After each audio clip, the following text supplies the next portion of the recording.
Bismillah, alhamdulillah, wa salatu wa salamu ala rasulillah wa ala alihi wa sahbihi ajma'een, amma ba'd. So today we're going to be covering more of the economics in Islam. Economics, and then we're going to move to court cases and judgments and verdicts.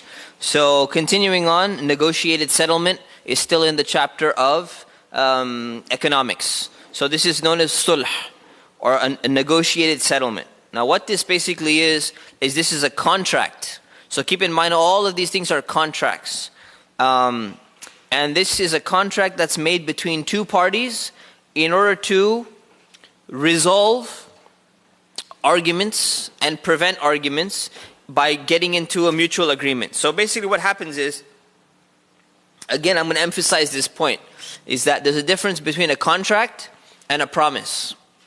Who can tell me what the difference is? Contract doesn't have to always be written. Contract is binding. What does that mean? Promise is binding too. Allah is going to hold you accountable. That's true, there's offer acceptance, but there's something else. The main difference between a promise and a contract. Legally binding, exactly. So the judge, if you promise someone, you know what? I promise you I'm going to be there to the meeting at 8 o'clock. And they show up at 8:30, or they don't even come. I can't take you to court. I would love to be honest with you, with my experiences. But you know what? You can't take the person to court and say, this judge is going to now do something to you because you violated your promise. But if you violate your contract, you could take that person to court and the judge will force them. The government will force them to do something. That's the difference. It's legally binding. Right? That's the main difference between the two. So a negotiated settlement, what's known as sulh, is a contract. So when two people differ and they say, look, you know what? I'm going to pay you this much money, or you paid me this much money. And you say, okay, I'm going to try and make it up to you. You can make all the promises you want, right? So if you make a promise, if you break your promise, you're held accountable in the next life. If you break a contract, you're held accountable in this life also. That's them as well as in this life. That's the difference between a promise and a contract. That's very important so that you have an understanding of why we're studying these things. This is not just about promises, but this is about what's really going to count. So you make a contract between two parties to prevent a thing. How does this happen? This negotiated settlement has to be done with an offer and an acceptance. Every contract has to be done with an offer and an acceptance. So that means the offer and acceptance implies that both parties are consenting to this contract. Okay? So where is it allowed? It's allowed to have a negotiated settlement when you have a claim concerning a property, concerning a benefit, some kind of benefit, or some type of offense that you've committed against somebody else. So let's take an example to make it more clear. So let's say Brother Muhammad, okay, he claims that he owns this phone. And Brother Muhammad, he says, this is my phone, I own it. And it's actually in the possession of Brother Ali. So Brother Ali has this phone and he says, you know what? That's my phone. That belongs to me. That's not your phone. You took it from me. And the Ali says, no, this is my phone. It's in my possession. Whose pocket was it in? I just took it out of my pocket. It's mine. And he says, no. Muhammad's saying, no, that's actually my phone. You took it from me. So what do you do about it? Either you could take him to court. Right? You take him to court and you sue him, and you provide some evidence, have them search the contact list, find out this is my phone, I can prove it somehow. Or if you don't want to deal with all of that hassle, you do what's called an out-of-court settlement. So this sulh, negotiated settlement, is what we call an out-of-court settlement. So this is exactly what's happening. Okay, so what you do is, then Ali can say, okay, you know what? You say it's your phone? I tell you what. I'll give you the phone back, right? But we make a settlement, right? You pay me $100 to drop this claim, right? This claim, or let's say, well, the claim is being made by who? Muhammad is making the claim to his phone. So Ali says, look, I'm going to pay you $100 and you stop going around and telling people that is your phone. You stop telling me that it belongs to you. Because it's my phone, it's in my possession, and you're just going around telling people and saying that actually that phone belongs to me. So let's not go to court, let's just stay out of court. I'm going to give you $100 to keep your mouth shut. so that you stop telling me these things, right? So that's called out of court settlement. Now if the phone really belonged to Ali, we don't know who it belongs to. So from our perspective, right? So if the phone belongs to Ali, what happened? He paid the guy $100 to just leave me alone, man. I don't got time for you. I don't got time for this. I don't got time to go to court. Just take this $100, be quiet. This is my phone, just let me deal with it. If the phone really belonged to Muhammad, in reality, what is Ali paying for then? He's paying for, look, I don't got time to go and fight you. I don't got time to go do all of these things. I'm keeping this phone. So Muhammad says, you know what, man, that was my phone. This guy stole it from me. But I don't got time to sit in front of a judge and go through court proceedings and all of that. Let the guy give me $100. The phone was only $200. I'm going to put another $100 in. I'm going to go buy myself another phone because I don't got time for this. That's called out of court or negotiated settlement, called sulh. So why are we studying this as a contract? Because as a contract, it's binding. What it means it's binding is now after Ali pays Muhammad $100, 1 year later, can he take him to court? Cannot take him to court. So this is a binding contract. And there's proof now that's documented that the guy received $100 to drop the claim. He cannot go and reinstitute the claim again and say, well, you know what, I'm going to sue you anyways. And the guy said, I paid you $100. Well, that's your problem. You know, you chose to pay it to me, but I'm going to take you to court anyways. So this is a legally binding settlement that's documented and that cannot be taken to court anymore because you settled it out of court. Okay, unless there's some new evidence or something which we'll talk about. So that's what a negotiated settlement means. And this happens, this is very, very, very common. This happens all the time. Okay, so let's take another example. Let's say Ali paid Muhammad $100, right, to keep the phone for himself. And they're debating who does the phone really belong to. And then all of a sudden, proof, solid evidence comes out that Ali had stolen the phone. Right? And Ali paid $100 to keep the phone, negotiate the settlement. Now new evidence comes out, 100%. You know what happened? All of a sudden we removed the back cover and it had Muhammad's name on it. He laser sketched it, engraved it in the back. Now everyone knows it's very clear. This phone really belonged to Muhammad, Ali had stolen it. So now what happens? Does this settlement still continue or doesn't continue? It doesn't continue anymore. Now that there's clear proof, there's no need for discussion anymore. This is Muhammad's phone 100%. Now new evidence has surfaced. This phone is going to be returned back to Muhammad. But does he get to keep the $100? No, he's not allowed to keep it. He has to return the $100 back. Right? Because that was for the settlement and now it's not being settled. So Ali's lost his phone. Doesn't matter if he's a criminal or whatever, that's not the point. Maybe he accidentally thought it's his own phone. And he didn't know. I mean, there are times where people may steal something but not even realizing that they accidentally took it. Happens all the time with sandals in the masjid, in large masajid, right? I'm just giving you a hypothetical scenario. The judge can decide that. You can imagine someone accidentally taking somebody else's phone, right? If they can take someone's shoes, right, they can take someone's phone, right?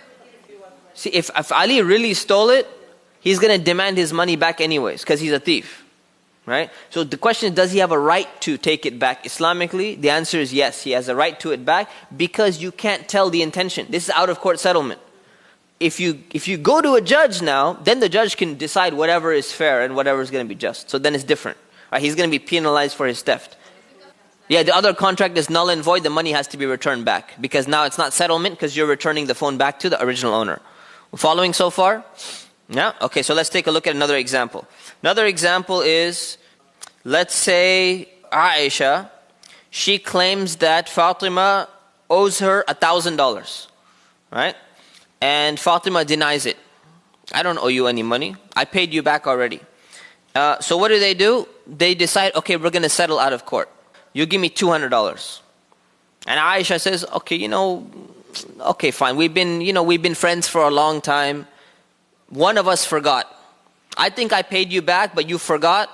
And, you think that I didn't pay you back and, you forgot. So let's settle this. I'm going to give you $200 instead of $1,000. And we drop the claim. Can you do that? Yes, you can drop the claim. Now, once the claim is dropped, what is that like? It's almost like Fatima saying, you know what? I collected $200 of a loan that I gave, and I forgave the other $800. I've just written it off.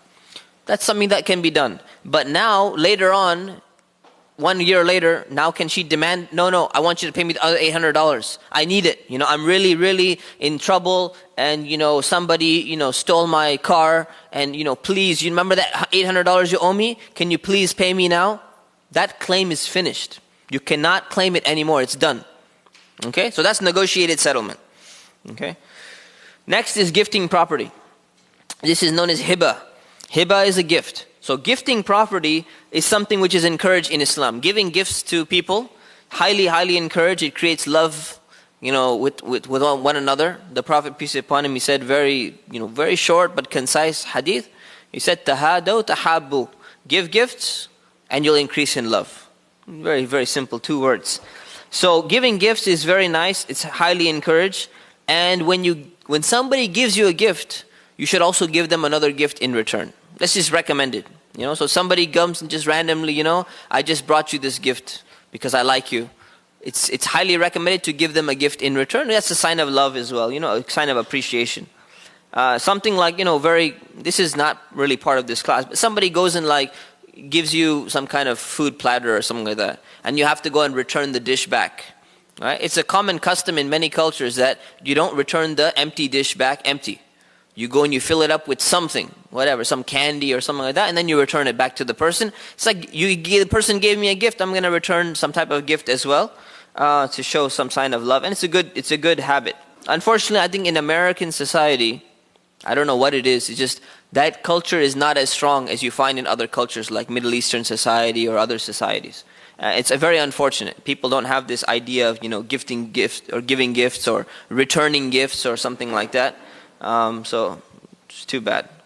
But why is gifting property in the chapter of economics? Because when you give somebody a gift, it's a transfer of property. So your property is being transferred. So it's going to determine who owns what. And that's what economic transactions are. Depending on who owns what and how property is going to be transferred. So that's why it falls into here. So it's involving the transfer of property, and there's certain specific rules that need to be followed and need to be clear. So first of all, remember, a contract can only be valid through offer and acceptance. So I can't walk up to Jamil and say, hey, thank you so much for gifting me that computer. I always wanted a Toshiba laptop, and I take it and I walk away. Oh, mashallah, Jamil's so nice, he gave me this gift. There was no offer and acceptance there. It's not mutual agreement. So you can't just, there has to be agreement in terms of a gift. So if somebody says, hey, I want to give you this gift. And then they say, no, I don't want it. They say, no, please take it. No, I really don't want it. So they don't take it. And then tomorrow they come back and they say, oh yeah, remember you gave me that gift? They say, but you said you didn't want it. No, now I'm going to take it. And the person says, no, now I don't want to give it to you anymore. So no, I'm going to take it now. So you try and take it, you can't take it because you didn't have that agreement. The mutual agreement was not there. So it has to be very clear. The transfer of the gift is only going to be finalized. So the contract of the transaction is finalized when the item has been transferred in terms of possession. So that's very important. The item has to be transferred through possession, otherwise you can't do it. So for example, if I tell you that, I have a gift for you in my car, and it's in the passenger seat. And I say, I want you to, I'm going to give this gift to you. You say, okay, thank you very much, I really appreciate that. And then all of a sudden, I say, okay, I really have a meeting right now. After the meeting, I'm going to get it for you. You say, okay, fine. So I go in the meeting, and all of a sudden you walk by my car, and you see, hey, the car window's down. And you look inside, say, hey, that gift, it has my name on it too. So can you reach in my car and take that gift? You cannot do it. So, but this is the difference between a sale and the difference between a gift. So when it comes to a sale, when you sell something for somebody, right? So let's say you're at a stall and you sell them, they pay you the money, and you say, okay, this belongs to you. Say, okay, thank you very much. I'm going to pick it up in 30 minutes. And they say, okay, I'm just going to leave it right here. When you walk back, you can pick it up anytime you want because it belongs to you. But the gift does not finally belong to you until it's handed over. So there's one added variable involved. So you made an agreement, I'm giving you the gift, thank you very much, I'm taking that gift. but until it's handed over, you cannot go in and take it privately until I've, what we call, surrendered it over to you. Okay? So that's a difference between gift giving. Why? Now, why is there a difference? Because I can change my mind. But in economic transaction, once the deal is done, money is like change hands, we've made a final agreement, you cannot take it back. It's done. Right? So it's already, even if the transfer has not taken place, the agreement is done, finalized, you cannot take it back unless you put it as a contract. Right? That, there's a cancel policy and all of that. So here, it's not finalized until I've handed over the gift to you, and I can cancel anytime I want. So that you come back 30 minutes later, and my meeting is done, and he's like, well, where's my gift? So you know what? I thought about it, and we had a meeting about you actually, and I decided you're not getting that gift anymore. And that's it. And I can take it back, and there's nothing wrong with that. So you can do that because you've not handed the gift over. So that's important to understand when the gift is transferred over. Because this can cause major problems. Right? This can cause huge disputes. You promised me you're going to give me that gift, but I didn't hand it over yet. So what? Can you take me to court? No. But if you handed the gift over, and then all of a sudden you go and you try and take the gift back, now you could take that person to court. Right? So this is an economic transaction. Although there's supposed to be, some love in gifts and all of that, but it can happen. No, it can happen. Imagine you're going to give somebody a car, and then all of a sudden you change your mind. You say, you know what? I'm going to gift it to the other guy. I realize he's better than you. Now what's going to happen? It's going to be an issue, right? So this is important. So the gift cannot be taken without permission. If a parent gives a gift to their own child who's a minor, right? Child who is a minor, how does the transfer of property take place? It takes place before the property is surrendered over to the person. Why? Because it's your own child. And you are going to be taking care of that minor's property anyways, because it's your own child. So you're the guardian, and you're going to be controlling that wealth anyways. Therefore, the one exception to the rule is when you're gifting your own child, who's a minor, some type of property. It's automatically transferred over. Now, why would this be important? This would be important, for example, if you declared that you're going to give this gift to your child, and then all of a sudden, let's say you die. Now, there's a witness, and the witness goes on trial to testify. So somebody says, well, it wasn't handed over yet. And they say, no, I have a witness that he was planning on gifting it over. So if it's gifted over, that means it's already been transferred because you are the guardian of that person. So this is example number one. Example number two is if you give the gift to somebody else's minor child, right? Like Eid, or whatever, like some kind of Eid gift or whatever it may be. You're giving them that gift. So that minor, they cannot be taking possession. Either the minor takes possession himself or herself, or the parent takes possession of the property on behalf of their own child, because they're the guardian. So basically you get the guardian to take the property over, and that's considered a full transaction. The gift has been transferred in terms of property. Otherwise, the gift is not valid yet. Clear? Okay. So that's a gift. A gift can only be retracted if you have either the consent of both parties. So you say, you know what, that gift I gave you yesterday, can I please have it back? I really, really need that thing. And if they both agree, the other guy says, okay, I'll give it back to you, no problem, gift can be retracted. The other way a gift can be retracted is by order of a judge. So if you go and you take this case to court, then the judge can make an order. Otherwise, a gift cannot be retracted any other way. Once it's transferred, it's transferred. So you cannot go back to someone and say, hey, remember I gave you that mouse last week? Well, I'm taking it back. You cannot take it back. Transfer of property has taken place, you cannot take it back. And if the item that was gifted, this is kind of a rare case, but if the item that was gifted belonged to somebody else, so I gave you this as a gift and actually it didn't even belong to me, it belonged to somebody else. Now all of a sudden we found out this was not even, it's not really in your possession because you don't own it either. So what happens now is that person is not liable for any damages that take place on this item. What does this resemble, or how is it different from another transaction? The other transaction is what? We talked about like what? Like a lease, right? Renting out items. You're liable for it, right? When it's in your possession. So here, you're not going to be liable in this case. So we're going to be talking a lot today about liability in different transactions. Sometimes you're liable when you have it in your hands. Sometimes you're not liable. So when it comes to something like this, you're not going to be held liable if you had full understanding that it was a gift, but then you realized the gift was going to be retracted. It's not your problem. So you drop it, you break it, you crack the screen or whatever. That's not your problem. You don't have to go and compensate anyone for it. Okay? So that's gifting. The next is endowment. Endowment is known as waqf. So an endowment basically is that when you set aside some property, or you set aside some profits accrued from a property, that's going to be for the cause of Allah.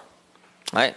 For the cause of Allah. I even wrote it there. So it's specifically dedicated to the service of Allah, or the service of the people, service of the Muslims, or whatever it may be. So let's take an example. Some examples are if you build a masjid. Alright, this becomes a waqf. Meaning that if you make this masjid a waqf or an endowment, it does not belong, it's your property. Let's say you build this building, property is in your name, and now you declare it to be a masjid. It's still a masjid in your name, and now you say, now I want to make this a waqf for the community. This does not belong to you anymore, nor does it belong to anyone else. In a sense, it belongs to the community, or it belongs to something for the cause of Allah. You build a fortress, can be a waqf. You build a well, and you say this well is a waqf, it's an endowment for everyone. No one can come and take possession of this and say, well, I'm going to buy this now, or I'm going to take ownership of this now. It remains permanently as an endowment for the community to benefit from. That's what it's there for. Okay, unless there's like a revolution and someone throws all the laws or something like that. But that's what a waqf is. There's so many things that you can dedicate purely for the sake of Allah, and this is one of the best ways to give charity. So rather than giving charity one time, you take something that's going to last and it's going to keep on benefiting people, and you transfer it over to what's known as an endowment, and now that remains locked in. No one can take it over, and it's going to keep on benefiting people. Okay, so this is the way an endowment works. How do you establish an endowment? It's through either an explicit or an implicit statement. Okay, now obviously in terms of legal rules today, it's a lot more complex to make sure you have the right legal language and you have your lawyers, document everything. But in the simplest way, it's done through an explicit or implicit statement. Why is that important? Remember when we talked about divorce and we talked about implicit divorce? Right? So we talk about whether it's binding or it's not binding, the same thing. If you implicitly make a statement and then all of a sudden say, did I have the intention or I didn't have the intention? Once something goes into waqf, you can't take it back. So once it's transferred into an endowment, it's like a gift to the whole community. Can you take it back? No. If someone steals your car and you lose your job and you need money, can you take it back? No. Because it's not your possession anymore. You can't take it back because you gave it.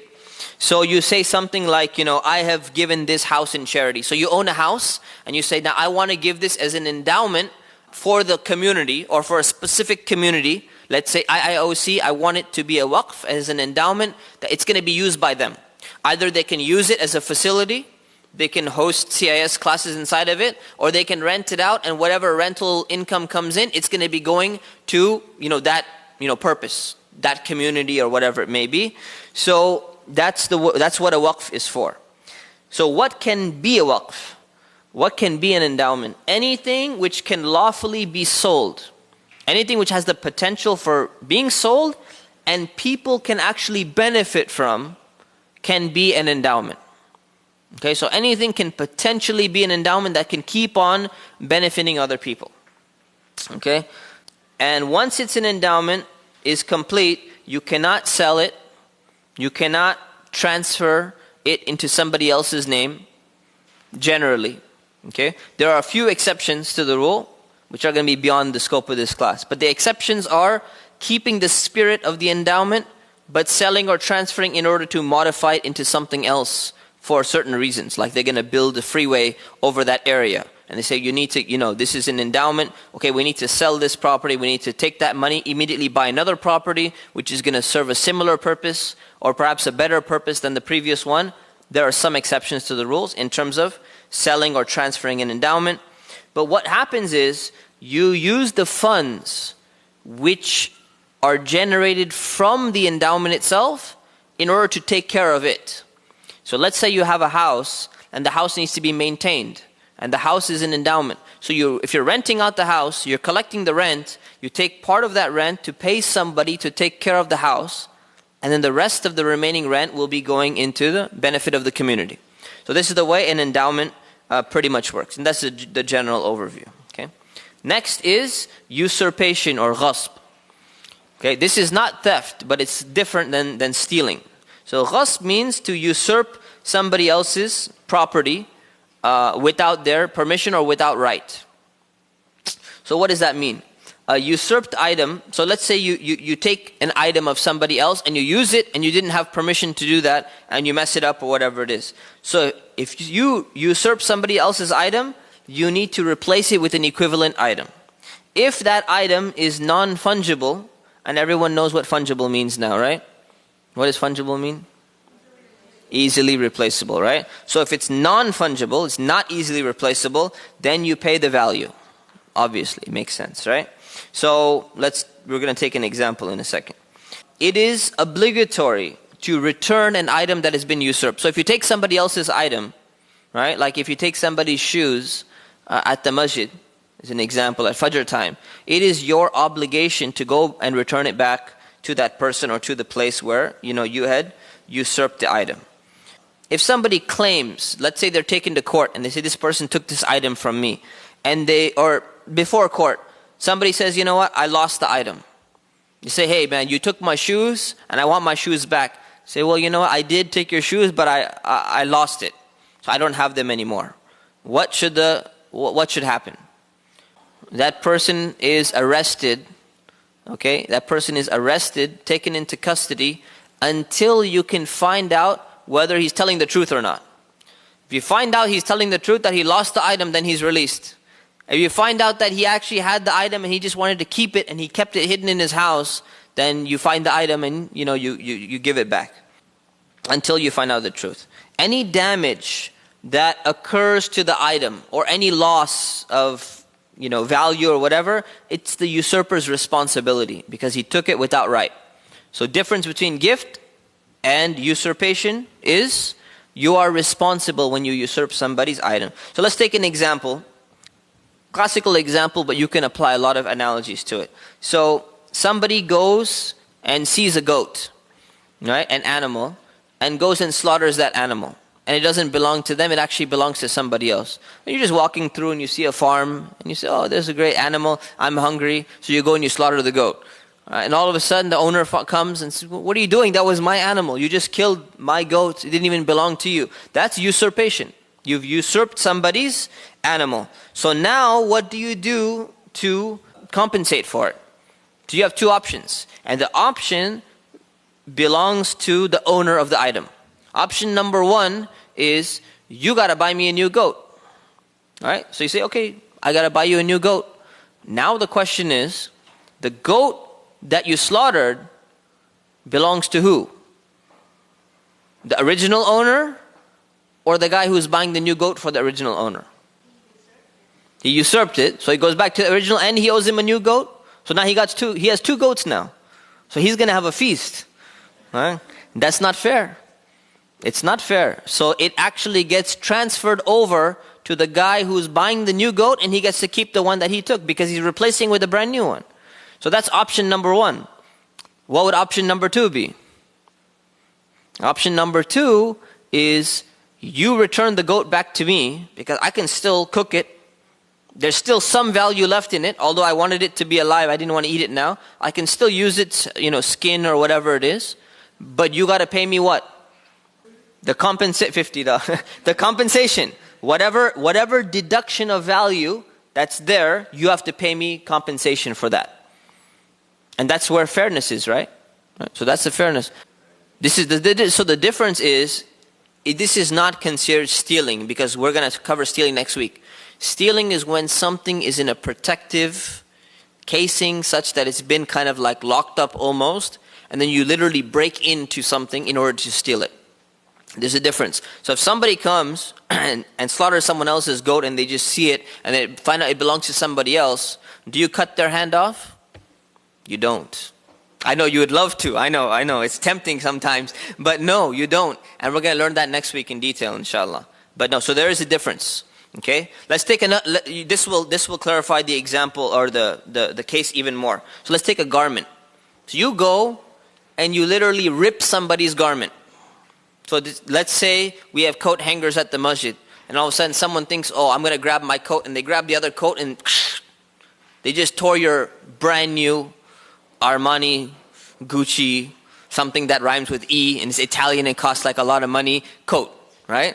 So now you paid all that money for the E at the end, right? So now what do? Are you liable or are you not liable? So that's the question. So let's say it was a mistake. You're liable still. Okay, still liable, right? So it doesn't matter if it's an intention or mistake. That's considered usurpation. That's considered ghasb. You have taken or damaged somebody else's property and it doesn't belong to you. Okay, so this is the example of ghasb. So what do you do in this case? If there's a garment, let's say there's a tear on there. If that tear can be repaired and the suit is going to be almost like brand new, right? No major damage. You are liable for paying for the tear. So you have to pay that person. You're responsible. If that tear is, let's say, so big, so large, or so damaging that it's going to completely mess up the entire value of the object, then that person owes you a new suit. He has to replace it. But at the same time, guess what you just got yourself? The old ripped suit. Right? So you get that, because then it wouldn't be fair if the guy gets to take home two suits, one ripped and one non-ripped. So they transfer over. Okay? So that's an example, and that's the difference between stealing and usurpation. Now, an interesting example, it has to do with pork and alcohol. Now, it's not directly related to this chapter, but I'm going to throw it in, because in this chapter, and it kind of gives you an understanding of how Muslims used to deal with non-Muslims. Okay? So if a Muslim usurps alcohol or pork from a non-Muslim, and in our eyes, alcohol has what value? Nothing. Has no value. Pork has no value. It's even financial value. It doesn't mean anything for a Muslim. Do we have to compensate them? So you go and you're walking in a restaurant or you're walking somewhere, and all of a sudden, boom, you tap a bottle of wine. It's gone. Do you have to compensate them or not? Non-Muslim. Yes, you do. You have to compensate them. Now let's say that bottle of wine belonged to a Muslim. Do you have to compensate them? No. Because that bottle of wine for them had zero value, because they shouldn't even be possessing it in the first place. Okay? Now that doesn't, I told you before, that doesn't mean you go to someone Muslim who owns a liquor store or something and start breaking everything and say, hey, this has no value anyways, why are you complaining? Don't do that, you're going to go to jail, alright? So don't do that. But that's interesting, because what that means is the way that Muslims view dealing with Muslims in terms of their beliefs and the way that they deal with non-Muslims in terms of their belief is very different. And the interesting thing is, you don't find this among most people of other faiths who take their religion very seriously, and they would like their religion to be dominant. They would like to have a Christian state, or they would like to have a Jewish state, or whatever it is. They do not apply the same principle. Vast majority of that, I would say 99%, except maybe some new age, whatever. They do not apply the same principle. So if something is forbidden for them, or something is viewed by them as being bad, they're going to enforce it across the entire population, because that's the way their view is, that this is absolute right, and we're going to apply it across the board. And that's why we have all these issues about abortion issue, we have gay rights issue, gay marriage issue, and all of that. Now, am I saying that it's okay? No, not necessarily. right? You have to see what's better for the community. But you're not enforcing your view on someone else because you believe it to be the moral or the correct view. You can enforce it for other reasons in terms of what's best for your society. So we need to understand that. That's very, very important. Especially whenever we get into this whole topic and debate about gay rights, transgender, if Muslims, many Muslims have this understanding that if somehow a Muslim were to take over such and such country, and there were non-Muslims living there, all of a sudden we would remove pork 100, this would become a pork-free society, and all the pigs would just be slaughtered and removed. That's generally the Muslim understanding, right? But that's not the Islamic understanding. Muslim scholars have never seen it that way. Because while they were controlling these regions, they said the Christians eat pork. Whether or not we can argue it's in their original books and it's in the Old Testament, yes, it's in there, and there are verses about that. But because that's what they're doing and they're eating it, it's not our obligation to remove pork from their diet. It's our obligation to remove from our diet, remove our own access to it and all of that. So that's interesting epiphany for some people. Right? So you should know that. Now, of course, the situation changes because the societies used to be, in terms of residences, used to be a little bit segregated compared to today. So usually the harmful effects of some of these things come back on a community that's highly integrated. So then we have to look at things differently. So anyway, I just wanted to throw that out and then move on to the next topic. The next is deposit of trust, what's known as wadi'ah. Wadi'ah is when you give somebody else something for safekeeping. So here's my pointer and it's very valuable and I'm going out of town. So I want you to keep this for me. I'll be back in 3 days. Right? Please make sure it's safekeeping. And I don't want to just leave it anywhere. I need someone to take care of it for me. So you give it as safekeeping to somebody else as a deposit. So what happens? Since they're taking it, first of all, this has to be by mutual consent. Right? So this is a contract. Again, this is a contract. So why is this a contract? Because if somebody says, okay, you know what, I'll keep it for you, and then all of a sudden you come back after 3 days, and you say, well, where's the thing? What thing? I don't recall anything. You want to keep it. There's a problem, right? Because now it's property. You've taken somebody's property. So that's one issue. So there has to be agreement, first of all. If the person says, no, I don't want to keep it. So I'm leaving it in your house and I'm going. And in 3 days I'm going to be back and I want to make sure that this is going to be there. It's not your problem. It's not your responsibility. You have to agree to take a trust on. You cannot be forced to take it. So it has to be agreement like in every other contract. Okay, number 2. There is no liability on the person who's keeping the item in any unforeseen circumstances. So you say, look, you know what? I just keep this in your house and, I'm sure everything's going to be fine.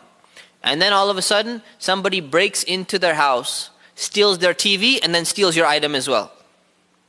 And you say, alhamdulillah, the TV got stolen. It's probably going to help our family. Right? But in terms of the other thing, the thing that actually got stolen, are you responsible for it or not? You're not responsible for it. Because you locked your house, you did what was in your capability. That person trusted you, it's not your problem. Okay? Except in 3 cases. So there's 3 cases. Case number 1 is if you hand it over to somebody else without necessity. So the person says, I'm putting you in charge of this. You say, okay. And then all of a sudden there's no real need and you go to your neighbor next door and say, you know what, man, I said yes, but I really don't want to take care of this. Can you take care of this? And you say, okay, fine, I'll take care of it. And then the neighbor loses it or messes it up or whatever it is. Who is liable? You're liable. Because he gave it to you for a reason. And you went and transferred it to someone else without necessity. Necessity meaning like, fire alarm is going off and you run out of your house and all of a sudden you go tell your neighbor, look, our fire alarm is going off. We have an emergency. Can you just quickly keep this for me, please? In that case, you had to give it off to him. It's something, pretty important. You're not going to be held liable for that. Okay, so without a necessity. Second is, if you refuse to give it back when the owner demands it. So owner comes back after 3 days. Hey, can I have my thing? I'm really busy right now. I can't give it back to you. I'll give it back to you later. He says, okay. He calls you again. He said, no, I really don't have time right now. 1 week later, all of a sudden you messed up you messed it up. You broke it. It's your responsibility because he trusted you for only 3 days. And now you went and overdid that time. And number 3, where's number 3? It's not here. If you transgress the rules of deposit. So the person says, I'm entrusting this to you, but do not turn it on. Do not push any buttons. Don't play with it. Don't touch it. This is extremely sensitive. And then you go and you turn it on, you push some buttons and you mess up the whole thing. You like delete the entire thing. All your data is gone and everything. Are you responsible for all of that? Yes, because you were not supposed to touch it. If you are allowed to touch it, then it's not your problem. If you violate the rules of the trust, then you are responsible for that item. The next thing is ariya. So we're going really fast through these because we still have a lot to cover. Okay, loaned item, something which you loan to somebody else, it's known as ariya. Something which you've given out to someone else. A loaned item is when another person temporarily possesses something without any remuneration or any compensation. So just to understand the difference, right? If it was not temporarily, but it was permanently, what would this be called? A gift, right? If it was temporarily, but there is remuneration, what is it called? Lease. And if it's permanent and there is remuneration, what is it called? A sale. Exactly. So we understand all the different variables involved in different type of transactions, okay? This loan, anytime you loan somebody else something, I'm going to loan this to you for a week and I'm going to come back for it. The loan can be retracted whenever the lender wants. So whenever I decide, you know what, I'm going to loan this to you for a week and I'm going to come and pick it back up. And afterwards, 3 days, I say, you know what, I changed my mind, I want it back now. Hey, you gave it to me for a week. I say, this is a loan, I can take it back whenever I want. It's my thing, I gave you an item. So we're talking about loaned items here, rather than money, right? Because money is something else. So you can retract the loan, and the loan is like a deposit in terms of its liability. Same liability rules apply to loaned items, that apply to deposited items. When you're taking, it's called isti'ara. Ariya means the item itself. It's the name of the item. Yeah, ariya is the item. Okay. Then we have lost property, what's known as luqta. And this is quite common in the masjid especially. So if you find a lost item on the floor or outside, or you find a $5 bill on the street, or you're in a shopping center, and all of a sudden someone leaves their cart there. This just happened to somebody in our masjid. Somebody leaves a cart there and all of a sudden they find like one item that the person forgot to put in their car and is sitting in the shopping cart. What do you do in this case? Lost item. In this case, it's recommended to pick up so the first question is, do you pick up the item or you don't? That's the first question. Do you pick it up or do you leave it? So it is recommended to pick it up if you know that you're a trustworthy person and you're going to take care of it. You're going to try and find its owner. Then it's recommended. But it's not required. If it was required, then you have to do it, and then it could make your life difficult. So it's recommended. If you don't trust yourself, right? If you think, this is going to be very tempting, because you see all of a sudden it's like a golden necklace or something like that. And you're like, I always wanted that necklace, but I could not afford it.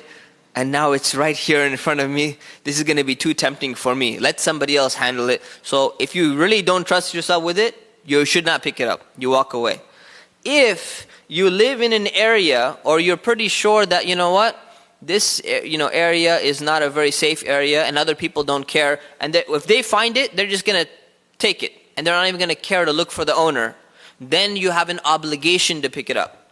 If you're trustworthy, and you have an obligation to go and find the right owner. Because if you know other people behind you, they're coming, and you know how unreliable they are, they're just going to take it and steal it, and they don't care about it, then you have an obligation. So now you have to pick it up.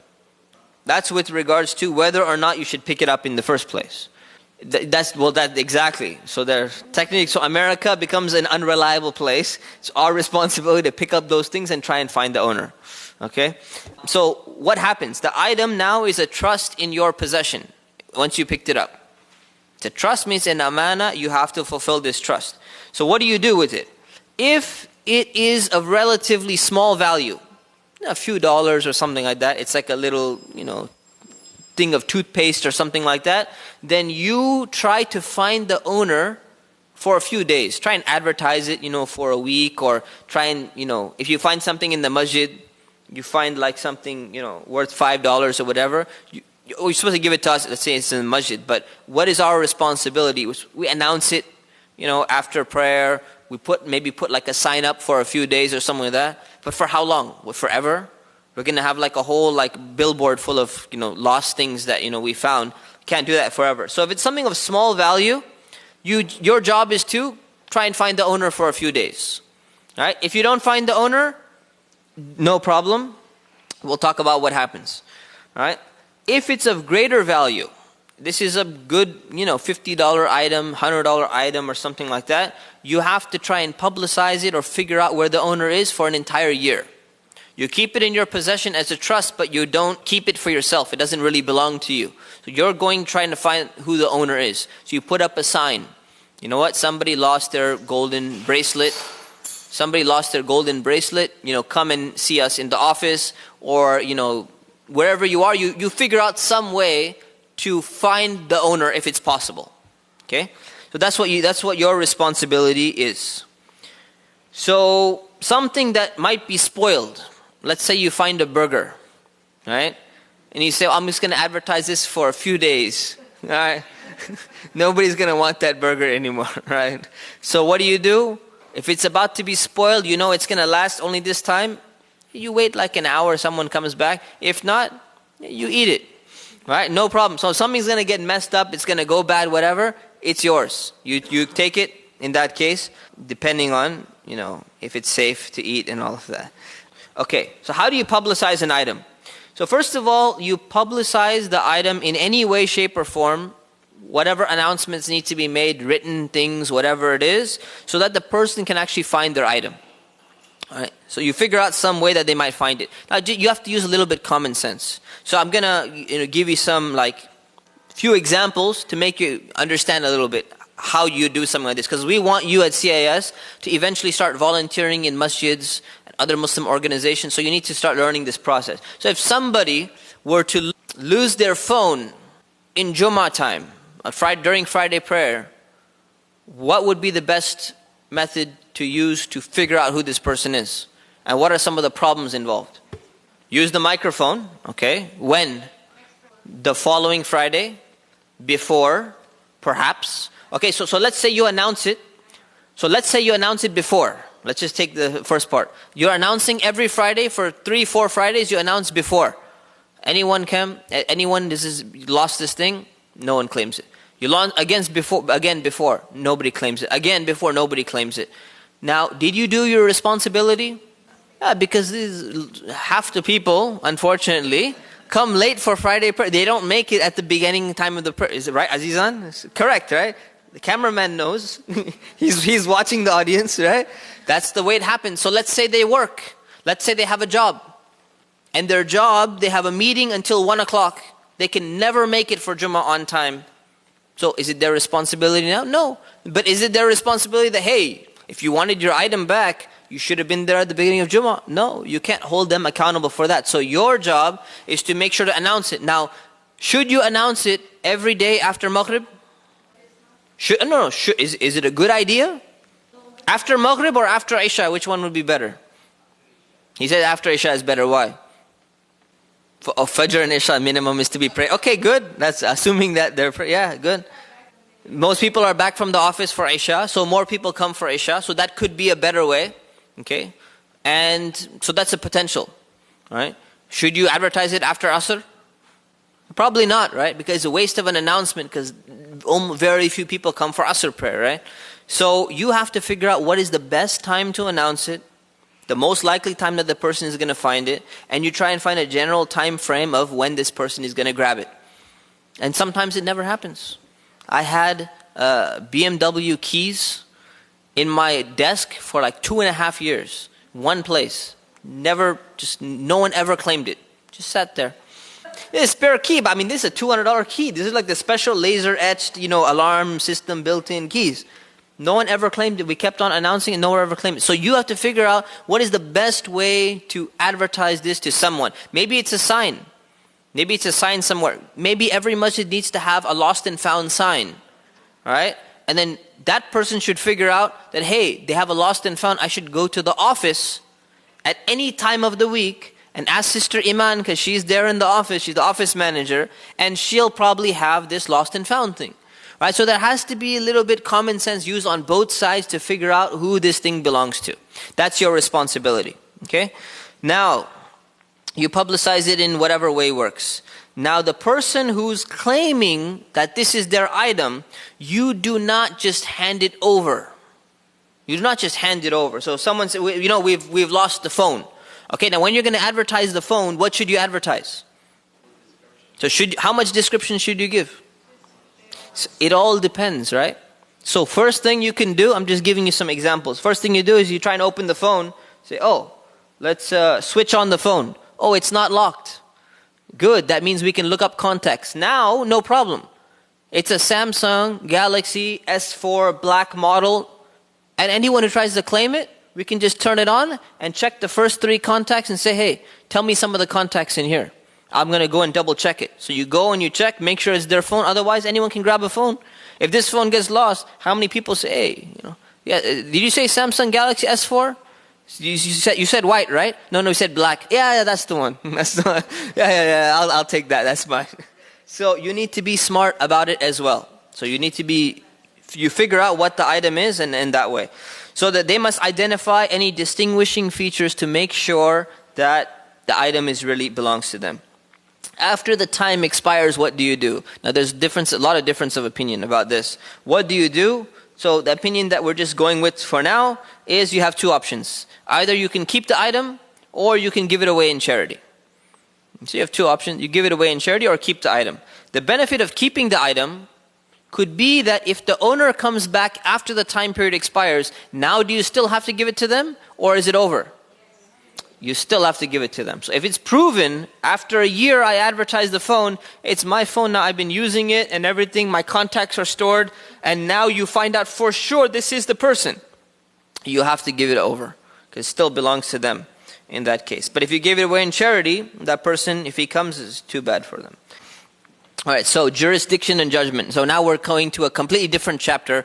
Economics is finished for now, until we have another class on contemporary fiqh issues, which we'll get back into all of these contemporary issues and stuff. So jurisdiction and judgment, it is a collective obligation for every region. We're talking from Islamic perspective here. Every city, every region, every village has to have at least one judge who can settle disputes and enforce the law. So when you have law and we're talking about economic transactions and marriage and all of that stuff, if you don't have anyone who can enforce it, then what's the point? Islam is not about just take everyone at their word, make them promise, swear by Allah, and then we just go ahead and move forward. It's an obligation. Collective obligation means somebody has to do it. So everywhere you are, there has to be some judge, there has to be some police force, there has to be a ruler or a governor or someone who's controlling that region. This is all a requirement. And there's a lot of evidence for that. So having a judge is different from having a scholar. Okay, so the difference between a judge, or what's known as a qadi in Islam, and a mufti, or a scholar who's giving out verdicts, what's the difference between the two? There's one difference. They both have to be very knowledgeable. One main difference, I know you know already, because it's the same answer that you gave last time. So yes. Yes. So the qadi, the judge, is legally binding. He can enforce it. And he's got the police. The police will come and force the person to do it. And if the mufti or the scholar gives a fatwa and says, look, the fatwa is if you do this, it's haram. He cannot call up, the Secret Service and say, now you're going to get into this guy's house, and I told you you're not supposed to do that. And I would love to have that actually, but we don't. So you can't do that. So that's the difference between the two. Okay, so you have to have more than just scholars in a community, and this is very important because in today's society, in America, in Southern California, what do we need? We need Sharia courts. Okay, Sharia courts, which mean that someone comes to Sheikh Faqih for a dispute or whatever it is, and all of a sudden they say, oh, well, you need to do this and you need to do that. And the guy says, I don't care, I owe her $5,000 because I promised her the dowry of $5,000. I don't care, I'm not going to give her anything. And we're just going to remain married anyways. Right? Now, what can Sheikh Faqih do about it? He's going to go and take up some arms and get a gang and go into the guy's house and steal the money. He can't do that. Right? We have Uthman probably can hack into his account or something, but still we're not gonna take the time to do all of that. Right? So instead we need a Sharia court. And there's nothing against there's all these extremist Christians today who are against Sharia is gonna come and we're banning Sharia, and Sharia bills are in so many different states. Interesting thing is that the Sharia courts, if we had them in America, they would be restricted to social dealings, like marriage, like inheritance, like family disputes and all of that. Now, in the world, there are two main Christian authorities, right? The two largest Christian the number one Christian authority in the entire world is who? The Pope. Pope is number one, right? Who's number two? Which church? No, what's the Pope is a status, right? Who's the second person? No, Vatican with the Pope. The Church of England. And the top guy in the Church of England, Anglican Church in America, who's the top guy? What's his name? No, what's his title? Not his name, what's his title? It's not the Queen. No, it's not the Queen. Who's the top, guy? One is called the Pope in the Catholic Church. The other one, Church of England, is Archbishop of Canterbury, right? So who was the Archbishop of Canterbury? The previous one, just before the local one, his name was Dr. Rowan Williams. So Dr. Rowan Williams, interestingly, you can research this if you've already, aced all of your tests and did all of your research and everything. Dr. Rowan Williams, he made a comment in one of his things. He says that we have given Jews certain access in our country already to some of their own halakhic courts, their own law courts. And I don't see any issue or any problem with England giving the exact same thing for Muslims and for them to establish their Sharia courts, and it doesn't go against our secularism or our church policy at all. And this was a public thing. All his lectures, whenever he gives them, they're automatically transcribed and published on the website.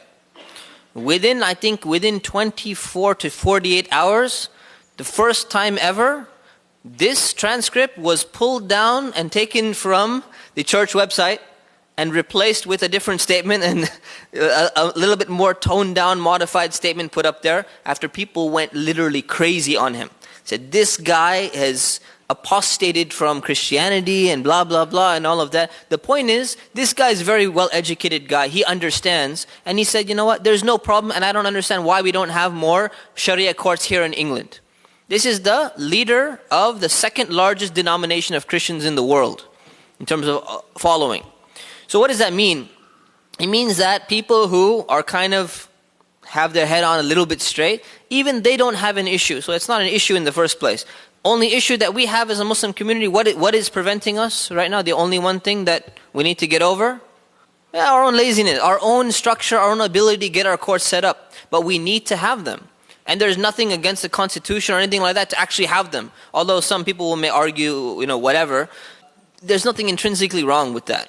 Okay? And it doesn't go against what other people are doing. If Muslims want to have their own private court, it's like having a separate little Judge Judy. Instead it's going to be Judge Faqih or something. Judge Muhammad ibn Faqih, right? Or whatever it is. So that's it, and it's binding. So we need to have something like that. Anyway, so that's a collective obligation. Inshallah, we will have something like that soon. Let's talk about lawsuit. There are lawsuits, and this is an entire chapter in Islamic law, in fiqh. So yes, lawsuits exist. What is a lawsuit? We're not talking about frivolous lawsuits here. Okay, that's usually the American conception of what a lawsuit is. So here, when you have a dispute between two parties, what do? So you have three options, right? One option is you're going to fight it out physically, and that's obviously not a good option. The second option is you're going to give up your right and walk away, and that's also not a good option. And the third one is If you can't come to a resolution, you go and take this to court. So you have two parties. So some legal terminology, right? You have what's known as the mudda'i, which is the plaintiff. So a plaintiff is the one who's making a claim against somebody else. So you owe me $1,000 and you need to pay it to me right now. So I'm the plaintiff. And you are the defendant. Okay? Mudda'a alayh. You are the defendant. So you have a plaintiff and you have a defendant. We're going to come back to using these terms now. So I want to define them so everyone is clear. You have a plaintiff, or the one who's making a claim, and you have the defendant, the one who is saying, no, that's not true, trying to defend themselves. So what happens when you have this thing and it's about to go to a court? The plaintiff can abandon litigation. Litigation means the lawsuit that's taking place. So the plaintiff can abandon the litigation at any time. So I say, you owe me $1,000 and we're going to court, and we're driving to court and we walk inside and we're about to start the trial, and the judge starts, Bismillah ar-Rahman ar-Rahim, we're going to judge between this, and all of a sudden I change my mind, say, you know what, I want to drop this whole case. The plaintiff can drop the case at any time. Case is abandoned, thank you for wasting our time, might give you a fine or something like that, and then you can all go home, no problem. The plaintiff can drop the case. But the defendant is compelled, and they have no choice. And that's the difference between the mufti and between the qadi. Right? Because all the time, whenever we get a complaint against the husband or complaint against the wife, say, well, the only way to resolve this is to get the other party, the other spouse in this office. Oh, they'll never come. Well, we got to try. So you call them up, answer them, this is Sheikh Muhammad Faqih, please call me back. This is very, very important. We really need to talk to you. This is a very serious situation. No call back. Can you get the person in? You go and you find them somewhere. Hey, I would like to talk to you. No, I'm busy, I got to go. Walks away. You can't get the person in. But that's what a court is designed to do. You are going to be there. And if you're not going to show up, someone's going to show up at your door with guns and weapons, and they're going to make sure that you get in that courtroom, or you're going to go to jail. So the defendant is compelled to litigation. He cannot say, well, you're claiming $1,000 against me, but I'm busy. I don't have time. You have no choice. Now, how does it work? So let's take an example real quick. So somebody says, okay, I claim that that's my laptop. That laptop really belongs to me. And the guy says, no, this is my laptop. Right? So what do you do in that case? In that case, you're going to go and file a lawsuit against this thief, or who you believe to be the thief, in order to determine if his claim is true or it's not true. So who needs to decide and who needs to be a judge, by the way? There's a whole chapter on who's allowed to be a judge. I'm just giving you the general overview of the litigation and judgment process. But what you should keep in mind is, you should not try to be a judge between people. You can be an advisor between people, but a judge has binding authority. So once you make a judgment, that's it. So not some average person can just come and become a judge and say, oh, I'm gonna judge between you two. Which one of you is right?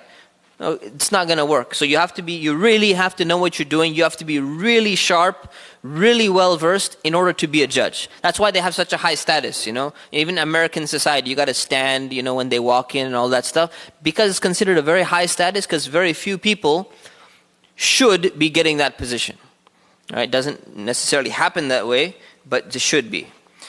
So the lawsuit starts, the judge, and this is the simplest way of lawsuits, the way they used to be dealt with in the time of the Prophet ﷺ. So in a very primitive society, very simple way of dealing with a lawsuit, and then there's all these different, details which you can add later. So the lawsuit starts with the judge questioning the defendant. So the first person, once the judge hears, so you are claiming that he owes you $1,000 and he's denying it. That's right. So you start off by questioning the defendant. What do you have to say? Do you owe the guy money or not? So once he's in the courtroom, this is a very serious matter. You don't want to be lying or something. So then the defendant might confess. And if he confesses and he say, okay, yeah, I do owe him $1,000, but I don't have the money and it's very difficult. So I didn't want to tell him that I owe him the money. The moment you confess, that's known as Iqrar, right? Iqrar, acknowledgement, acknowledging a right over you. So that's being done in a court of law. So the moment the person confesses, trial is over. The judge rules against this person. Okay, so now he owes him the money, or if it's a laptop, he has to give the laptop back, forced to do so. If he denies, most likely he's probably going to deny. If he denies, then you go back to the plaintiff and you say, okay, he's denying the case, you're making a claim, he just denied it. Now the next step in the process is bring your evidence. So the plaintiff is asked to bring evidence. If the plaintiff brings some evidence, then the judge will analyze that evidence, and there's all details on how to figure out, is this good evidence, bad evidence, all of that. If the plaintiff has no evidence to provide, he says, look, I can't prove, this is a brand new laptop, I just bought it. It's brand new, I barely turned it on. So how am I going to prove that it's mine? But I know it's mine, I don't have the receipt with me, and I don't have any files saved on there, but I'm telling you for sure it's mine. So what do you do in this case? It's in the possession of the other person. What if the person is, imagine my laptop actually got stolen. Imagine this scenario, and it's brand new. And someone really stole it from me, and now I know that they stole it. It's exactly the one that I bought, and I know that they don't have the money for it, and you go to court, but you say, well, where's your evidence? I have nothing, I have nothing to show for it. I can't prove it. Someone gave me a gift, it's mine, and this guy stole it from me. So what do? There must be another process to get your right. So what is the process for Muslims? Oath, right? So what you do is, if there's no evidence to show, the judge will demand that the defendant swears an oath by Allah. So now you have to swear an oath, and the defendant cannot refuse. If the defendant refuses to swear the oath, automatically the case is ruled. Now, why is this oath so important? It's hoped that when you're swearing by Allah, you're going to take things a little bit more seriously. If you were lying before, now you're lying by swearing by Allah. It's a major, major sin. Lying is bad enough, but now it's even worse. So what the judge should do is the judge should compel this person, force this defendant to swear the oath. And they have to do that. Okay? Now, when it's taking place, the judge should start by explaining what this means. You know, you're about to swear by Allah, and you should have fear of Allah. If you're lying, Allah is going to punish you. You're going to be held accountable for what you've done. You better think seriously if this little laptop is worth lying by swearing to Allah about. This is one of the biggest sins in Islam. And then you get him to swear. Hopefully, he's going to change, and if he's telling a lie, he'll change. Now, what can the judge not do? The judge or the plaintiff cannot demand to make the defendant swear an oath if the plaintiff has evidence. So the plaintiff, if he provides evidence, he says, look, I can prove it, my name is on the laptop, but I want you to make him swear. I want everyone to see him swear by Allah. The plaintiff does not have a right to do that, except when there's no evidence. Now why? Why is the defendant, if he's actually guilty, why should he be so afraid to, swear or something like that? Because he has rights as well. So both sides have rights, and these rights are somewhat equitable. So you cannot demand that I have evidence and I want you to swear. You pick one or the other to prove your right. The swearing is not to call the guy out or to mess up his reputation or whatever it is. That should not be done. And usually when you get into an argument, you say, I want you to swear by Allah, I want you to do this. And even if you have evidence, you still make the person swear because you want to catch them out. You want to ruin their reputation or something like that. This is not allowed in court cases. So if he refuses the oath, he's done. The oath itself, I thought this was interesting. So the oath itself usually should be preventing people, right, from lying. Muslims can only swear by Allah. So they make an oath and they swear by Allah the same way when we talked about oaths, oaths and vows. We talked about how to swear by Allah and what wording is used, what wording is not used. You don't swear by your parents or by anything else. So Muslims swear by Allah in clear language, same rulings that we talked about before. What about Jews? Are they swear by Allah? So the books said in the past the Jews are also supposed to swear by Allah who revealed the Torah. This is the wording that was used. Meaning you try and use some formula that applies in their faith, in their religion, so that they will take it seriously. So for Jews, you say by Allah, so the Allah is mentioned there, who revealed the Torah, because that's their book. Otherwise, they could say in their mind, okay, yeah, I'm swearing by the Quran. Yeah, I'm swearing by Allah who revealed the Quran. I don't even believe in the Quran. So you're doing a false oath. So you have to make them somehow swear by something which is going to be valuable to them or have some meaning for them, assuming that they have some care for their own religion.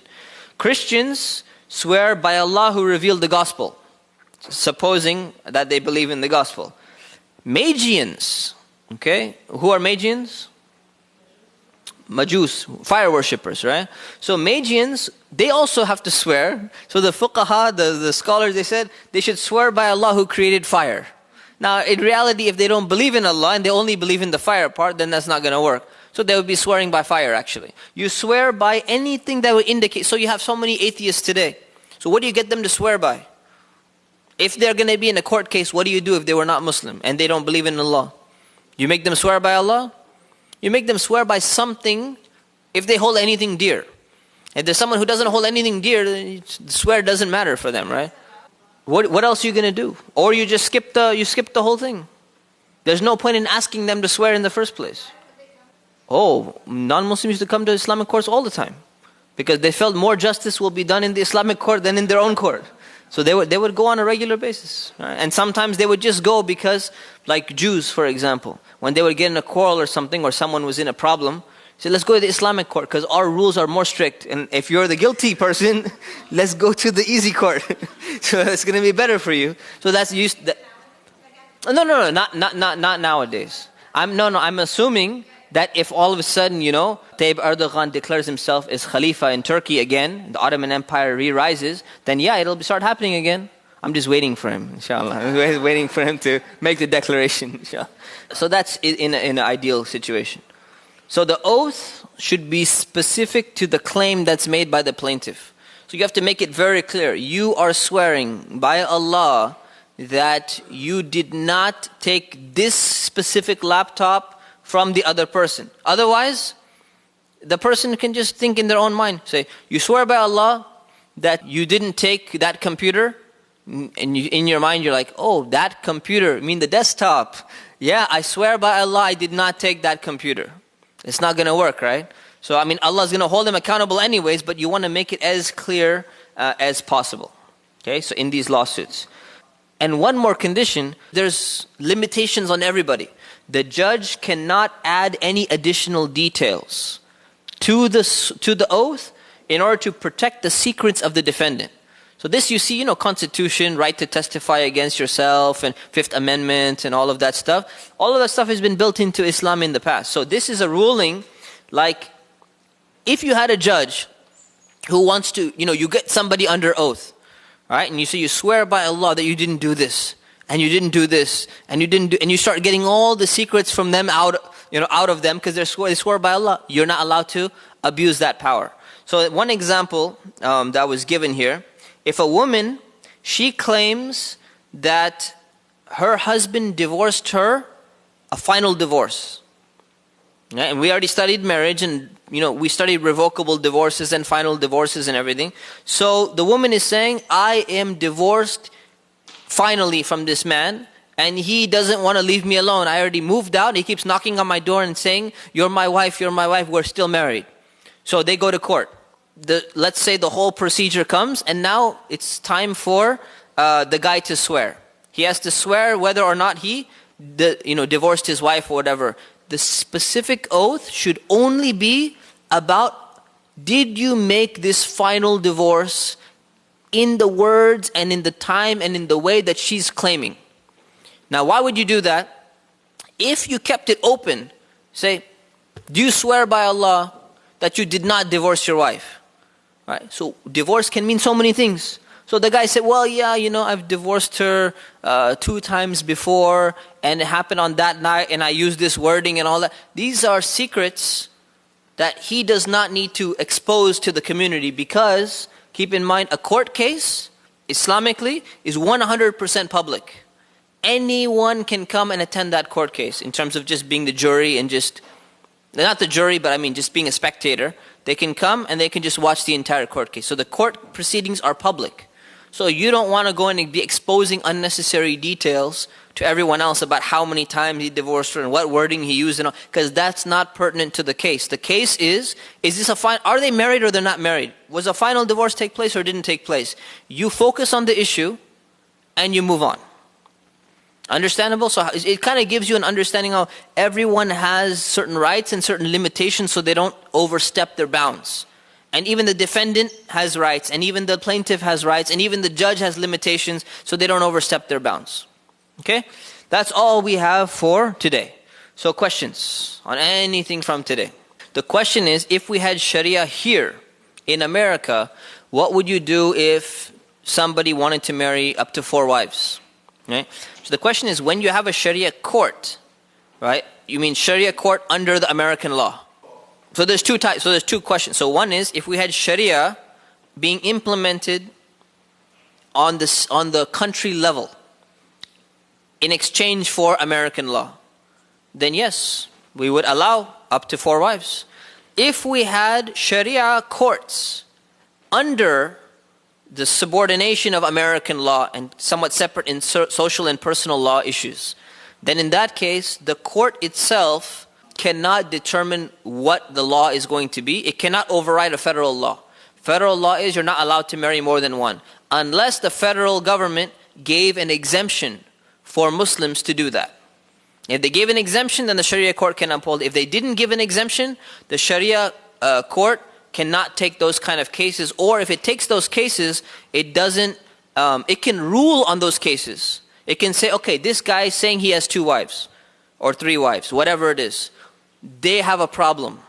They want money divided or whatever. Sharia court can say, we're gonna take this case, we're gonna make a ruling and say this much money goes to this person now is divorced, and you know, this person you abused, therefore you owe them such and such money. Sharia court can give that ruling, but it cannot perform marriages if the federal law forbids those marriages. So that's how a Sharia court would function within the framework of American law. Okay, inshallah. So the question is, if you have an Islamic government and 99.9% of all the inhabitants are Muslims, so there's no need for pork or alcohol or whatever it is. Let's assume that even the non-Muslims are not consuming any of it. Then yes, you can get rid of all of this from your country. You don't need it. Export out. So that's the question. So if let's say the other 0.1%, if it's part of their religion or something that they want, they want to consume alcohol. Usually this was allowed. Why? Because Catholics consume alcohol as part of their religious ceremony when they're drinking the blood of Christ, of Jesus. Because the wine that they're drinking is considered to be blood for them. So where are they going to get wine from if they're not allowed to have wine in the first place? So your question is, so there's a small minority, 0.1% of non-Muslims, and they want to have it, but since 99.9%, can we just forbid all of it? We cannot. On the principle of religious principles, that country cannot remove it for religious principles only.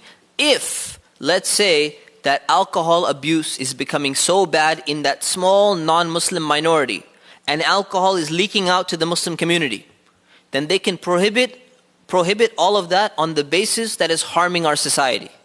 But they cannot prohibit on a religious basis that because we're 99.9%, we're going to stop you from doing it as well. They cannot do that. Yeah, you can make conditions. So hopefully that's understood. You can prohibit it for the good of society, but you cannot prohibit it on religious grounds, because then you would be preventing them from practicing a part of their religion, which is drinking the blood, symbolically. So the question is, what if it's a Muslim land and you're inviting non-Muslims in, then can you start serving alcohol and pork for these people? The thing is, no, it's not the same thing. The only reason why the alcohol and pork was allowed is the pork, perhaps, but the Muslims should not be serving it.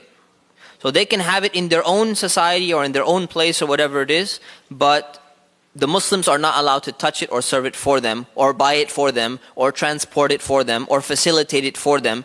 It's just they're doing it on their own. So what is alcohol, for example? Alcohol is, at that time, is grape juice.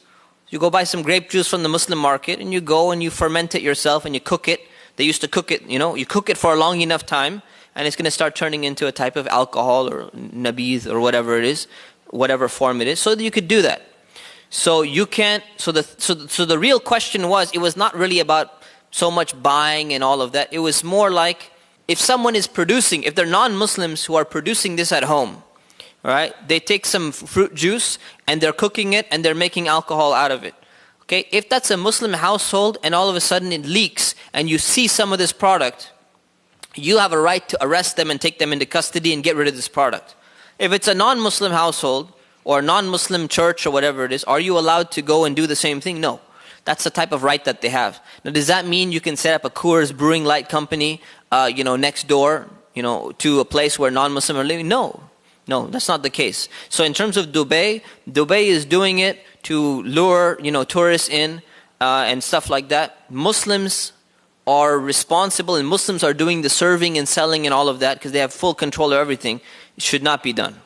It should not be done. And they do a lot more stuff than just that. They're also selling, women and all of the other stuff. So no, it should not be done. Now, if there's certain quarters for them to allow them to do their own little thing in some small place where they're residing or whatever, then that would be a different scenario.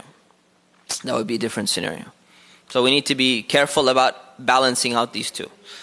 Make a mandir or a temple or something like that. Muslims shouldn't be making it, obviously. But if someone else is living there already and they're making their own temples, then yes, they're allowed to make their temples.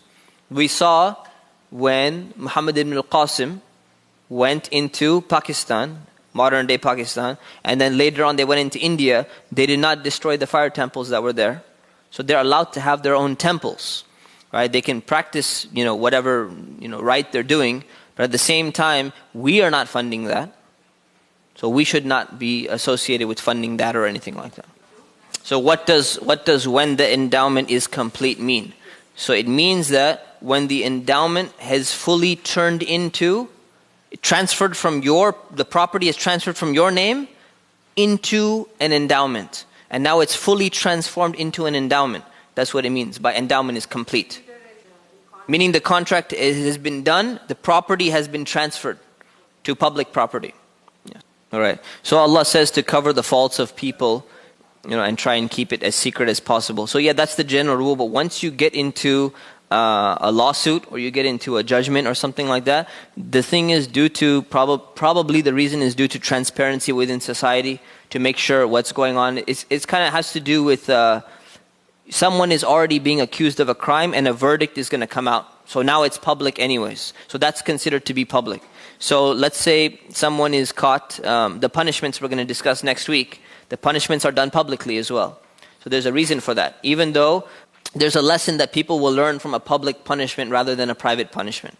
So probably there's a lesson for it. If this is a hard and fast rule, I don't know. I've read this in the books of fiqh, so I can look it up in more detail. But maybe if there's circumstances where it's extremely private, then yes, it shouldn't be mentioned in the court, maybe not be public. So there probably are cases where it's private and cases where it's public, but the general rule is public. So all the other rules, you can make a ton of exceptions to it. Now, something was really, really bad was committed and you don't want it to be exposed, or secrets of the government, someone, was saying something about the government, you're obviously not going to hold that trial in public. So the exact borderline, I'm not sure. Not always, though. So the thing is that there are different rulings pertaining to the details. So I mean, I can look it up. Where do they draw the line? But I don't think there's anything fixed in Islamic law of which way it has to be. The general historical precedent on transactions especially had to do with, generally said that it was public and it was open. Perhaps, yeah, then you're more likely to keep it private. Right? Unless there's a need or a benefit of making it public. So this question about a Muslim taking the alcohol or the pork from another Muslim is more of a theoretical thing. It's more theoretical. It's not really supposed to ever happen. Because no one's going to be why would somebody steal the alcohol or the pork of somebody else? So the main point of this is to show you that Muslims have no value for these items. But at the same time, when it comes to the item belonging to a non-Muslim, you have to give them the value of it. So it's more of a theoretical rule, probably never going to happen. It's still very unpractical. I mean, how often are you going to steal lottery tickets from Muslims who are buying lottery tickets? They need to come for counseling with Shaykh Faqih. That's what they need to come for counseling. So the question is, basically, is that do you need to, when you get the nikah or the marriage done, do you need to do it first according to the court?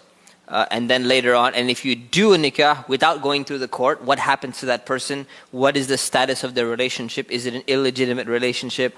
Are children considered illegitimate children and all of that? So the thing is, when it comes to this, talking about the importance of the court system, so it's a relevant question to today's topic. The reason for getting the marriage registered with the court is to provide binding legal authority on other things which is going to affect the couple and affect the family, that you cannot enforce if you don't have government backing to your contract. Right? So for example, you may not be able to go for Hajj because you can't prove that you're legally married and you need a mahram. So you say, well, these two people are married. Well, it doesn't show on paper. Child custody in the case of divorce or in the case of death. Who's going to take the child? If you're not married on paper, how does the husband have any share in the child in terms of possession or whatever? In terms of inheritance, how do you determine that? In terms of spousal abuse or even child abuse, who's going to be responsible? In terms of alimony and payment afterwards, who's going to be responsible? So because Muslims cannot implement those things on a societal level, on a masjid level, that's why the scholars have said, they tried to figure out, okay, well, there's a pro and con, there's a trade-off. So if you go with the court system and you say that all Muslims have to get registered with the court, you get all these benefits, right? The marriage family gets all these benefits, but they lose some benefits. What are benefits that they lose? Right? They're going to lose, for example, one benefit to marry more than one wife, because you cannot register double marriage. So there's one benefit that's gone. Second benefit you may lose is the benefit of separate ownership, the whole idea of joint property, community property and all of that. That idea is going to be enforced upon you when you register your marriage. So there are some things which there's a trade-off. So what happened was the scholars were looking at the cases and saying, well, we have to decide what's best for our Muslim community based upon the cases that we're getting. So they said, we've seen so many cases of abuse, seen so many cases of people getting married, just ditching and running away back to some other country. Usually the wife is getting hurt or the children is getting hurt and people are being very irresponsible. Therefore, in this case, we need to make it a general rule for the Muslim community that they must register their marriages before we're going to conduct anything, because of the benefits that we can get from here that are enforceable. And we're willing to trade off these other benefits. Now the question is, can there be an exception to the rule? Of course, because this is not 100% like strict Sharia. This is due to maslahah, or what's better for the Muslim community or better for this relationship. Therefore, it's enforced by all masajid in terms of what's going to be best for the Muslim community, not because it's absolutely 100% binding. So if somebody doesn't do this and they do this, we're going to be very upset with them. They should not have done that in the first place, because you've opened the door for a lot of abuse. But the marriage is still legitimate Islamically. Everything is fine Islamically. And if someone were to say that, you know what, well, I want to get a second wife because my marriage is in jeopardy, or I'm whatever reason, and my wife is fine with it and I'm fine with it, everything else is fine with it, only person who has a problem is the federal government, right? They're the only ones who passed the law and they won't allow it to happen. So I can go and get a girlfriend on the side, and that's not against the law. So I have one wife and one girlfriend. Is police going to come after you and put you in jail? No. But if you elevate that girlfriend to a wife, now you're going to jail because you've done something illegal. See, so that's ridiculous. Why is that going to happen? So now you say, okay, I want to get married on the side, but how can I do a nikah on the side? but I can't get it registered because I can't have two marriages. So what do you do in that case? Is it haram for me, 100% like clear, prohibited for me to go do something like this? No. Is it the wisest of things?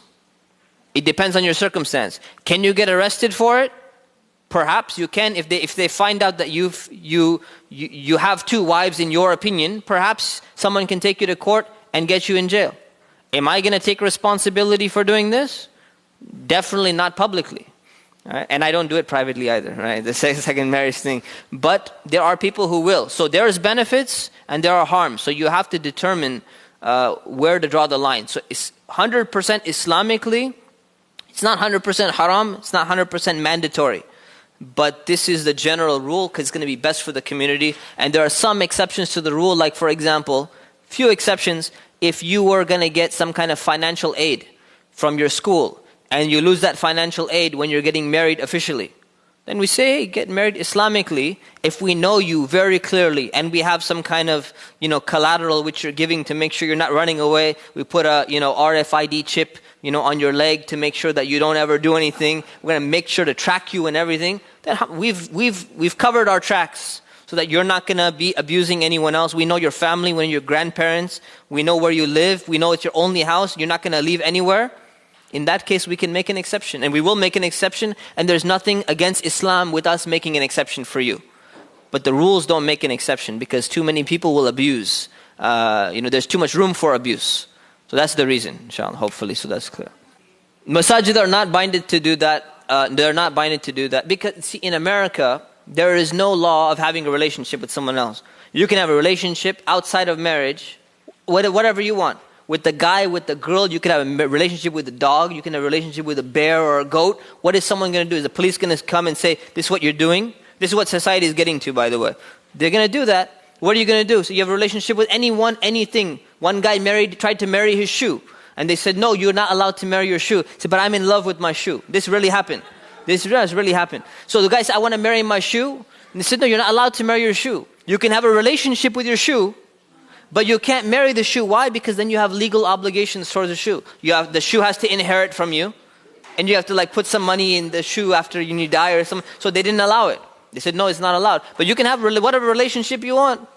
Right? So the thing it has to do with legal and not legally registered. So if you do the nikah, Islamically you're fine, but you have some danger. But it's not against the law. It's not against the law at all. Yeah, someone tried to marry your shoe. No, the judge said no. The judge says no. Yeah. People try to give inheritance to their dogs. The rich people, right? Say, you know what? My children, they don't listen to me. The dog always listened. Never disobeyed me. Forget these children, man. Let's give all this donation to them. Yeah, usurpation is whether you have the intention or not, but it's not your item and you've done something to it or you've taken it. Stealing, we're going to see next week in detail what is the definition of stealing. No. You cannot have your own police. So if we had a Sharia court, you would work with the local police department to detain people. In Islamic law, is there anything called prenuptial or postnuptial agreement or something like that? Yes, you can do whatever you want. So you can make, agreements and stuff however you like, as long as you're not violating any rules of Islam, like inheritance rules or something along those lines, or nafaqa, meaning like maintenance rules. We talked about. You're not violating any of those the rights of the other person, then you can do that. Yeah, so would it be haram for you to put your hand on the Quran and swear by the Quran like Christians do with the Bible? So the thing is, the Islamic law is that you swear by Allah, and if someone were to put their hand on the Quran while swearing by Allah, that's fine. But if someone were to swear by the Quran, then it would be a problem. And you cannot force somebody to swear by Allah and make them put their hand on the Quran, because there's no point. So some people will do that themselves, but there's no benefit actually of adding that extra thing in there. Some people, so the scholars have addressed it. They say there's no extra benefit of putting your hand on the Quran. There's no extra benefit of being in the Haram in Mecca. There's no extra benefit of being in a position like in the front of the masjid or something like that. So swearing by Allah is sufficient wherever you are. The husband has a lawsuit against them for several $100 million. And the wife was thinking of getting a legal court divorce in order to get the house in her name, some other property in her name, so that it doesn't get taken away from the husband. But they want to Islamically stay married, but they want to pronounce it. This is something.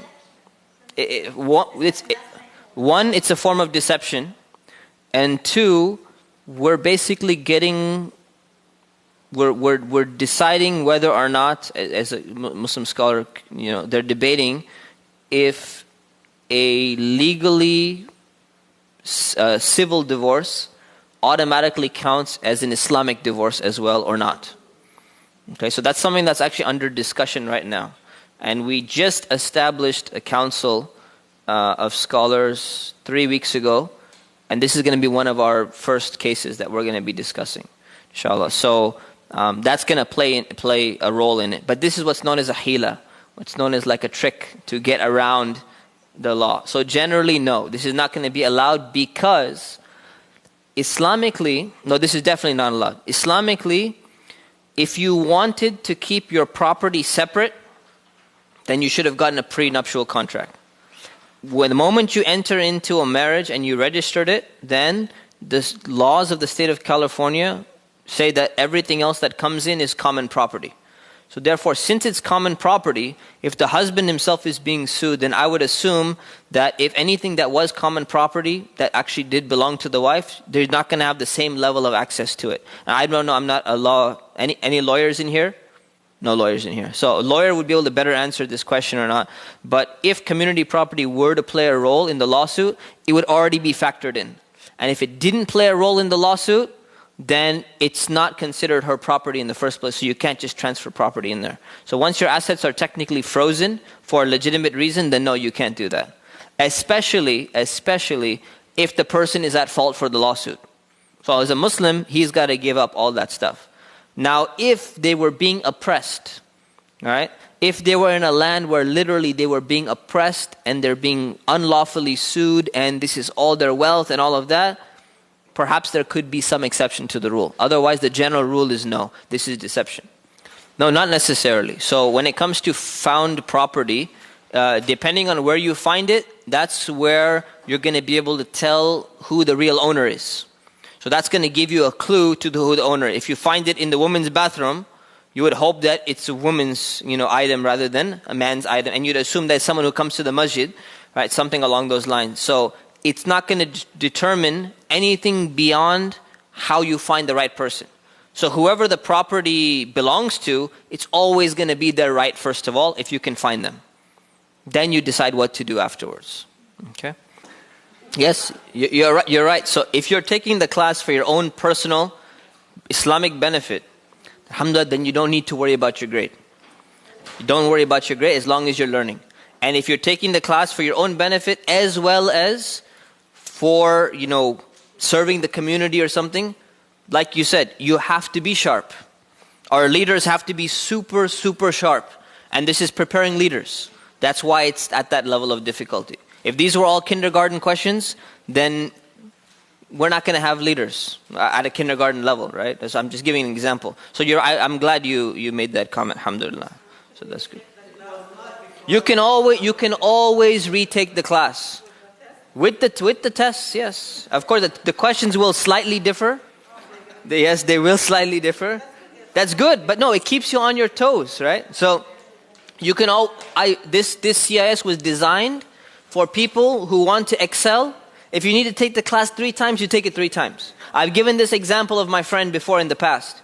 He was in India with me, and he passed the first year, and he said, I don't feel like I learned enough. So he repeated the first year. Then he went to the second year, he did fine. He went to the third year, he passed, and he said, I feel like I didn't do this year that as good as I should. He repeated the third year again. So it took him 7 years to finish a 5-year course. But alhamdulillah, he finished, and then he came with me to the UK, and I just randomly met him in the UK. He did his first master's degree, he did his second master's degree, he did his third master's degree, because he wasn't ready for PhD yet. And now he said, okay, now I feel ready to do my PhD. And alhamdulillah, he's working on his PhD now. And it's going to be a really good PhD, inshallah. Yeah. So I mentioned, so we're using a software scrambler. So what happens is when you open the exam, A, B, C, D, E gets scrambled into different things. Just in case someone, hopefully you would never do this, but in case two people are sitting side by side and they're thinking that they're going to be able to cheat off in time, you say, what do you get for number 3? Oh, I got A. That's good, but it's not going to be in the same order as what we have. So we actually have something scrambling it. So that's the only reason. So we're not going to use words like above and below anymore. It's already been instructed in the questions, inshallah ta'ala. So apologies for that. Inshallah. Subhanakallahumma wa bihamdik nastaghfirukallah wa natubu ilayk. Assalamu alaikum.